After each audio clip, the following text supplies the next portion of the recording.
Your time is limited, so don't waste it living someone else's life. By why, I mean what's your purpose? What's your cause? What's your belief?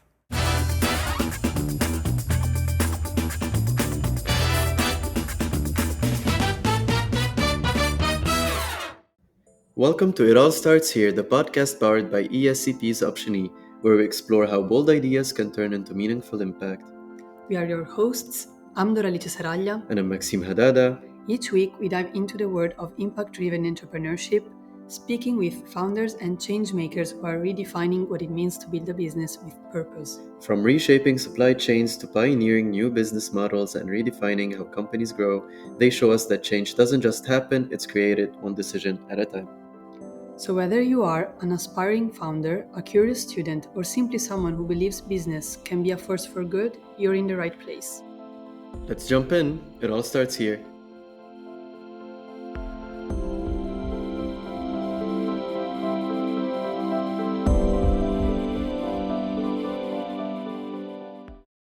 Hello there. Welcome to the second episode of It All Starts Here podcast. We are super excited for today's episode because we are doing a collaboration with Blue Factory, the startup incubator of ESCP Business School, as we are going to take you with us to the Entrepreneurship Festival. Wondering what that is? We will have Maëva explain that to you. Enjoy!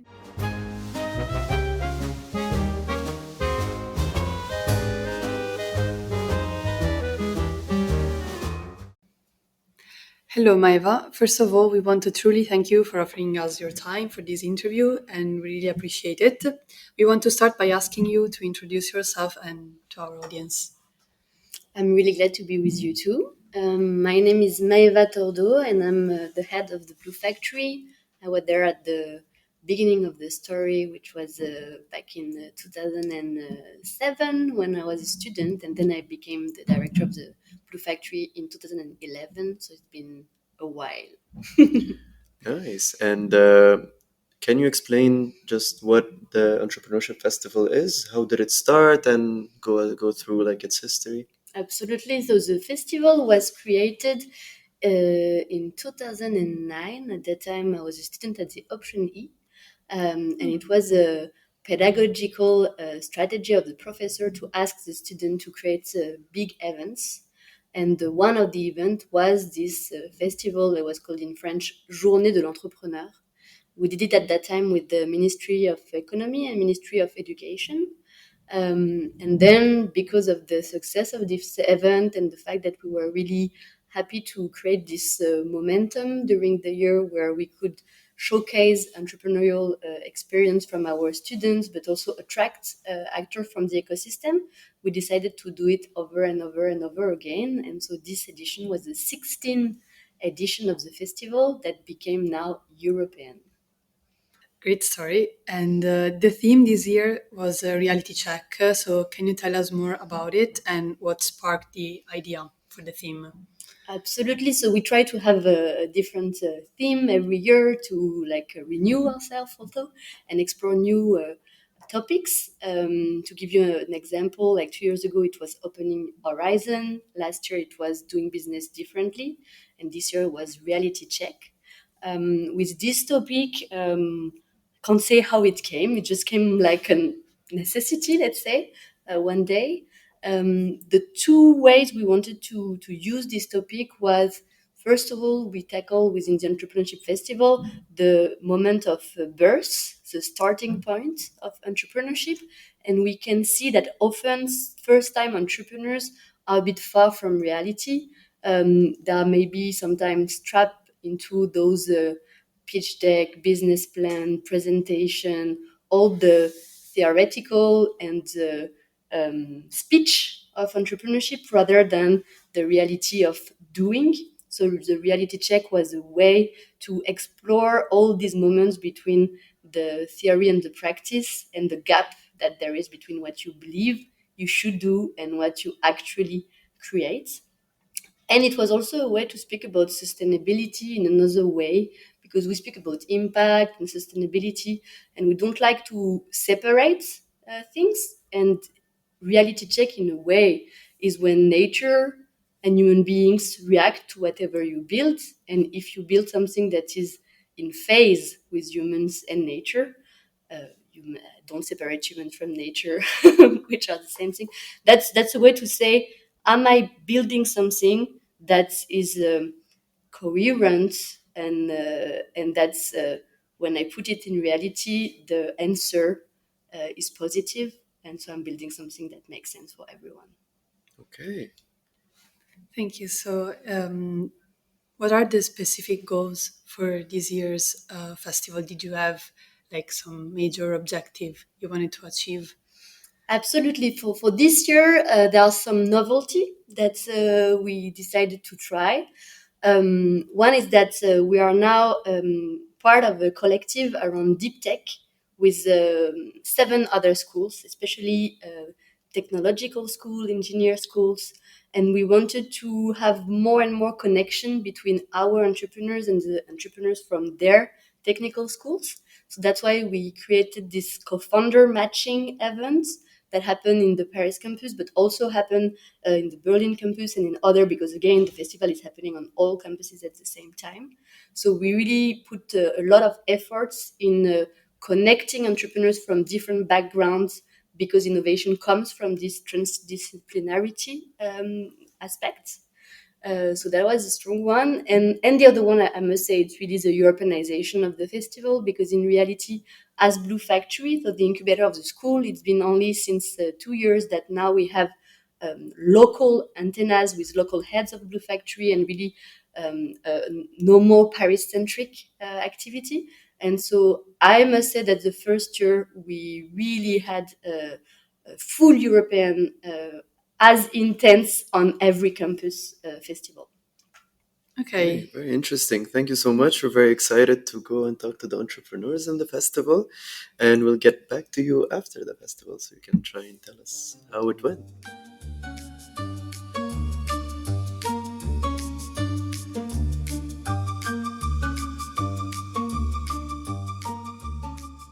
All right, time to head into the festival and talk to the entrepreneurs who are part of this year's edition. Let's get started. Okay, perfect. Hi. First of all, thank you for taking out of some of your time to be interviewed today. We wanted to first leave you the space to tell us what is your first name and what is your startup about. Yes, so thank you. I'm Yasmine Azizi. I'm an alumni of ESCP, and I launched a ready-to-wear and accessories brand.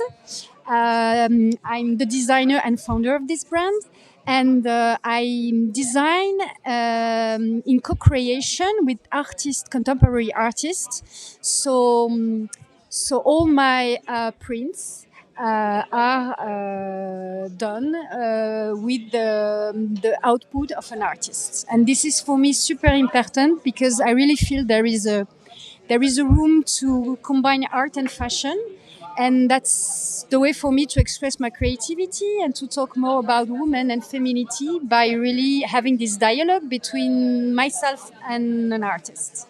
So I'm Kenza. I'm 30 years old. I'm from Paris, and I'm an alumni of ASCP. I did Option E back in, 2019. And yes, I'm back with a brand new project at Blue Factory. So my project is Next Season. It's a platform that connects seasonal workers and companies in all sectors. So a seasonal worker is someone who works in a peak of activity for a company. So it can be in hotels, restaurants, but also in industries, agriculture, viticulture, in the vineyards. They're essential and they're everywhere. And right now the market is very unstructured. It's pretty much a jungle. People find jobs through word of mouth or thousands and thousands of Facebook groups that exist. So I thought, why don't we put some tech into it? And Next Season is a platform that connects easily companies. Hi everyone, my name is Gauthier Lechevalier. I'm an engineering student and entrepreneur at Intramap. I have made my courses in engineering and pursued into an electronics specialty, and I now apologize for my level of English that might not be relevant to the level of this podcast, but I'll try to do my best. So, Intramap is a B2B startup that has made the first ever radar that can see inside walls, and we hope to allow construction professionals to spot dangerous materials inside walls. And what did you come here to do today? What is your goal for the festival? Well, my goal is first to find an interns for my former school. That could be great because for now I only have interns from communication school, from IFM, Institut Français La Mode, and so on. And I think that would be great also to open young brands to more, let's say, business students. A second thing is also I love to meet people from all around and young people, young generation, because I'm a little bit older than you are super, inspiring for me because, I get my inspiration for every encounter I have and people I meet. And also, if there are ladies in the school that would like to be part of a shooting, from time to time look for mannequins, models for my shootings. So don't hesitate to share my contact so they can. Shout it out actually if you want. Yes, it's AYT Studio. You can follow me on Instagram, AYT Studio Paris, and you can write a message on Instagram or either contact me on LinkedIn, Yasmine Azizi. I will reply to you. I'm looking for feedback. So it's great because I already met people who worked in seasons. So they will look at the website and tell me what I can improve, what I can do differently. I got lots and lots of ideas by talking with people. And I'm also looking for a co-founder that would take on the technical part because I built my platform by myself, but I don't have any technical background. And now I want to focus on the sales part. So yes, I'm looking for a co-founder. That is a great question. Sorry, we are looking for three different things. Firstly, we are mainly looking for customers, our first pilot customers that may adopt our solutions, early adopters. Secondly, we try to spot maybe future talents that may want to join us in our future journey to save lives and ban asbestos from the constructions. And thirdly, we're looking maybe for investors that may invest in our pre-seed rounds that we're looking for into a few months' time. Perfect, thank you. And we wanted to know what was your biggest reality check as an entrepreneur? Like something you learned in real life and not necessarily in a book. Oh, that's a hard question. A positive one or a negative one? Whatever you want. Honestly, my reality check, I was not allowing myself to dive into launching my brand. And the reality check was, will I be able to do that? Do I have the syndrome de l'imposteur? Because I'm not a designer at the very beginning, but I have a full experience in the fashion industry. So my reality check for me was, okay, let's see, launch the first collection. Don't ask yourself too many questions, dive in and see the outcome of it. And my reality check was that my first collection was well welcomed. I did a pop-up and it was selling and I had a lot of, feedback of people, super positive. So that's already a big step for me. It's a very tough question, but honestly, what was a reality check is that I thought I would do things differently. I thought I was better than that.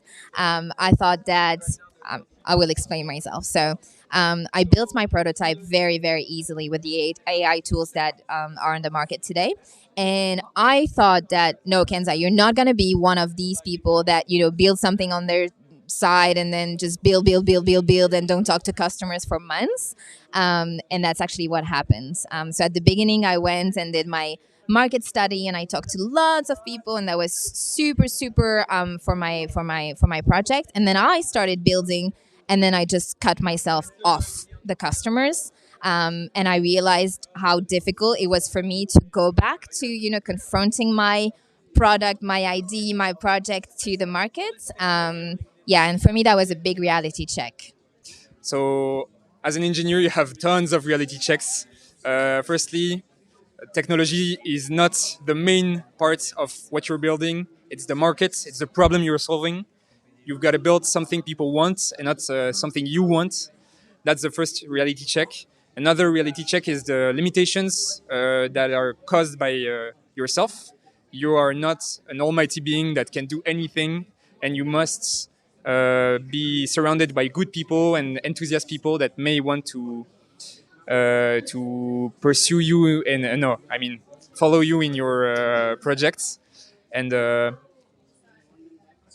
yeah, that's those are two big chicks. And to continue on that, what was the hardest thing that you had to endure that you didn't expect would be hard? The time. I'm an impatient lady. I would like to go very fast. I was like, okay, I'm gonna run, and then after 6 months, I will launch the second collection, then the third, and so on. And at the end, it takes more time than expected. But I think it's good thing because I learned that this balance in the how you manage the time is super important. If you rush, well, sometimes you don't take enough time to do properly the things, and at the same time, if you are too waiting too long, you don't move and you don't do anything. So I'm in between, and this is something I learned from it. Difficult in what way? Difficult in the way that I took weeks and weeks before I sent my product, my website link to my first customers to just get some feedback on how it was and how I could iterate. I don't know. That was just really difficult for me to confront myself to the people when I've spent so many months building something. And honestly, that was against everything that you're being taught in ESCP and in Option E, in all the entrepreneurship books. But yeah, I fell into it, and now I'm out of this. Right, I got back to talking to customers, and I got great feedback. I think it's discipline, self-discipline, because you have to wake up every day and tell yourself, okay, I'm gonna work and work on my project and not do anything, because I'm on full time on the project right now, and a lot of times I have been confronted to tiring things, things that are tasks that I didn't want to do, but I think discipline is something that you entrepreneurs must master when they are launching their projects and going full time, because discipline is it's what gets the work done. So either find a project that you really, really, really want to do and makes you wake up every day, makes you get out of bed and say, okay, I'm gonna do this for the next 10 years of my life. Either you must be really disciplined and tell yourself, okay, today I'm going to work till at least 6 p.m. Maybe late, maybe more, to achieve my goals and make my startup grow. Amazing, thank you. And if you go back to yourself like 3 years ago, what kind of advice would you give yourself? Um, hmm. Connect, meet a lot of people. That's super important. Second advice would be don't ask yourself too much question. Go, but always make two scenarios. The first scenario is the one you think is realist and is indeed optimistic, and the second scenario that you will call initially worst scenario, that will be maybe the realistic one. So you feel prepared, and you will let's say. Capture this timing issue in a more positive way, because you will be more prepared. Talk to your customers every single day.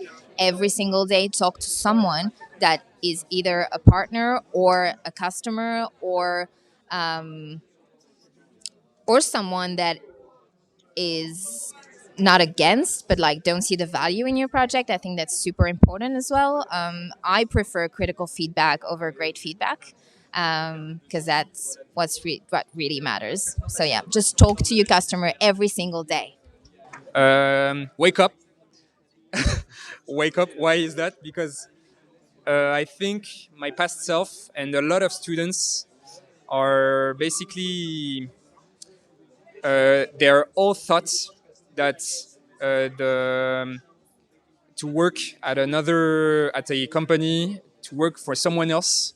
And I think the greatest value, and I am very lucky to be able to do this because I have supporting people that finance me. But if you can, you must at least try to make your own project and to live from it, because it's one of the most exciting things I've done in my life, and it's one of the most I mean, it's one of the things that I'm the most proud of is to have at least tried, and if it fails, I would have no regrets. And when you're a student, it's the perfect time to launch a startup because you're spending time being non-paid. You cannot work at somewhere else. You have to work, of course, to validate all of your exams and stuff. But you don't have, for most of people, you don't have loans, and you are in a perfect environment to learn from other people and find co-founders who maybe have the same dream as you. Did you start this project as a student? I started this project as a student, and now I've just finished my studies, and we we hope to continue the most. Amazing. Thank you so much for these answers. Very insightful. Thanks. Before we jump into the next section, if you're loving It All Starts Here, make sure to follow us on Instagram at itallstartshere.podcast and share with your friends. Thank you.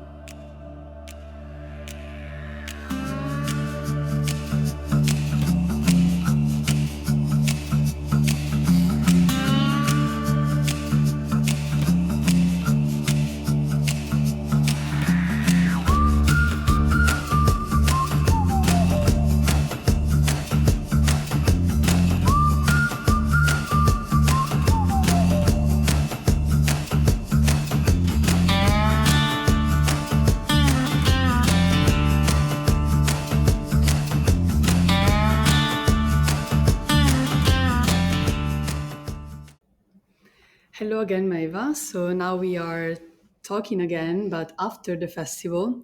So now that it is over, can you tell us what are you the most happy about, and also how did you achieve the goals you had set for this year's edition? Well, I must say it was a very nice edition.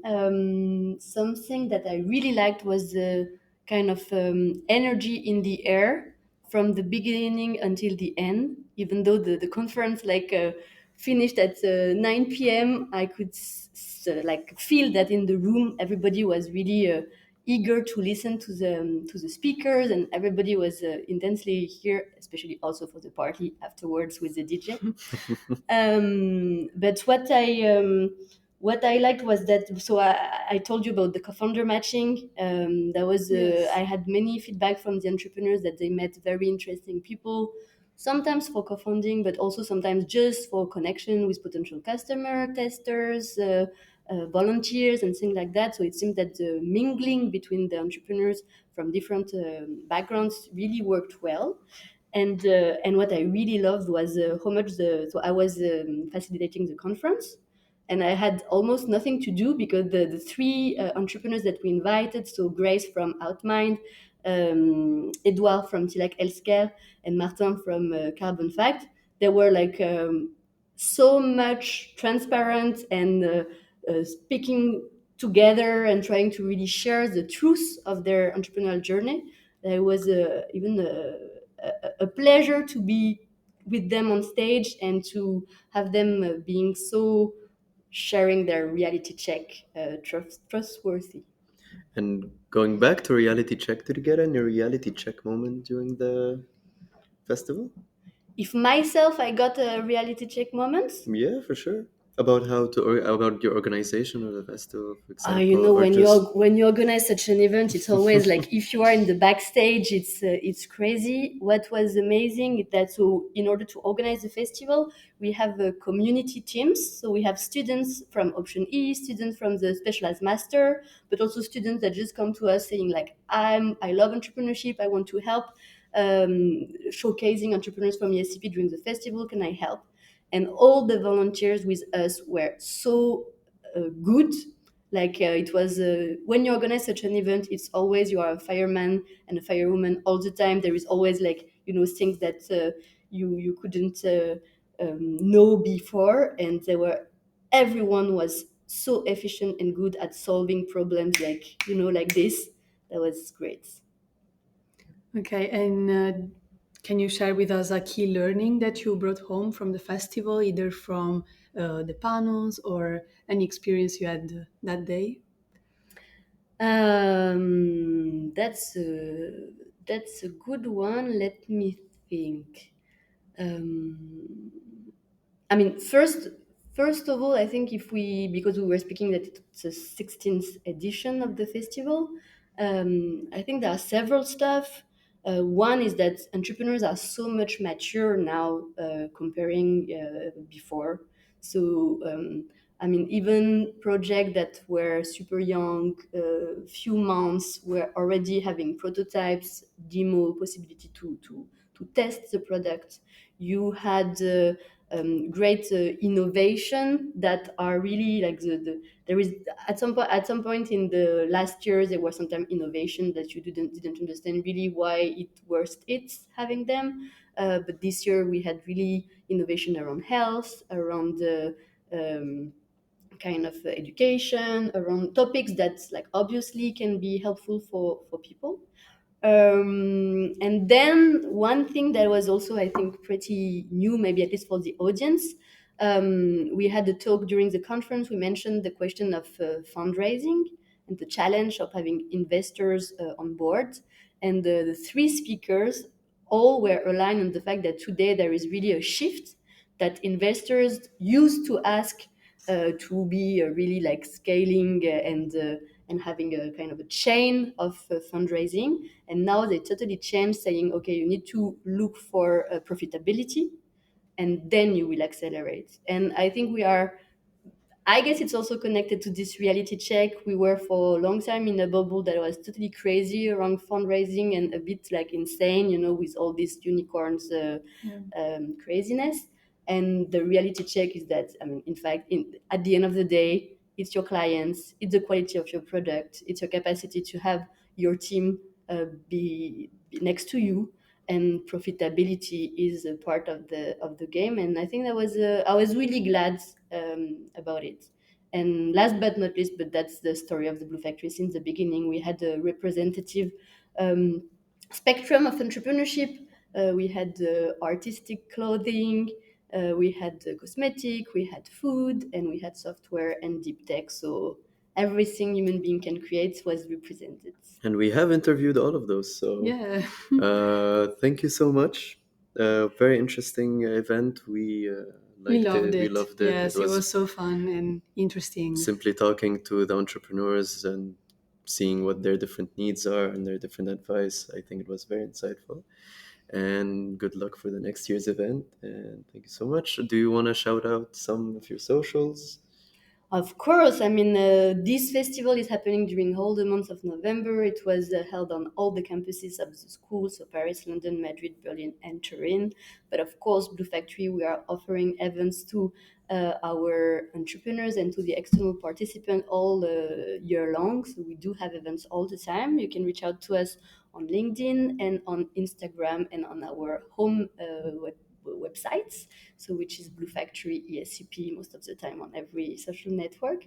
And maybe I have a question for you. Yeah, of Oh, course. Would you okay. be able to give me a wish for next year festival? Not necessarily the topic, but maybe either one thing that you experienced during the festival that you think we should do again, or something we didn't do that you think, oh, that would be nice. I mean, personally, I just like the fact that, as you said, the entrepreneurs were kind of from very different fields. I mean, I think this should stay this way. They were very open to talk to us, and they had clear ideas in mind and clear objectives that they communicated, I think, very well. So I think there's a place for everybody in that sense. The panels were great. We couldn't assist to many events there because we were recording the interviews, but I think like it made sense. We could there was everything. We saw that there was an event where Amiel was speaking, a finance professor, about financing and the challenges. The speakers were very relevant, especially I'm a fan of impact entrepreneurship, and they were kind of on par with that. So I liked it personally. Yes, and I think a very exciting thing that was happening that we couldn't attend because we were recording was the Figma workshop. Yes, So I absolutely. think the workshops are super good because they are interactive. You get your hands in the game, like on site. So for me, it was super interesting to talk to the entrepreneurs, then the panel, but then this is like an active thing you're doing, a workshop. So I think we were very sorry we missed it. And yeah, so that's very interesting. So the triptych is a good thing, and it was Yeah, amazing to have you interviewing. I mean, for me, it's also the occasion to have the students helping for the festival, and I'm really looking forward to listen to all these interviews. I'm sure it will be really insightful and also helpful for the entrepreneurs to be able to share what they are doing. So thank you very much. Yeah, Thank you for absolutely. being Thank you here. again for actually inviting us to do the interviews. And yeah, have a nice one. Bye. Bye. Thank you for being one of the first listeners of the It All Starts Here podcast. We hope you enjoyed it as much as we did. We're excited for this new journey and for what's coming next. Hope to have you here again next Tuesday. Have a great week and don't forget to take the first leap forward. Bye. Bye.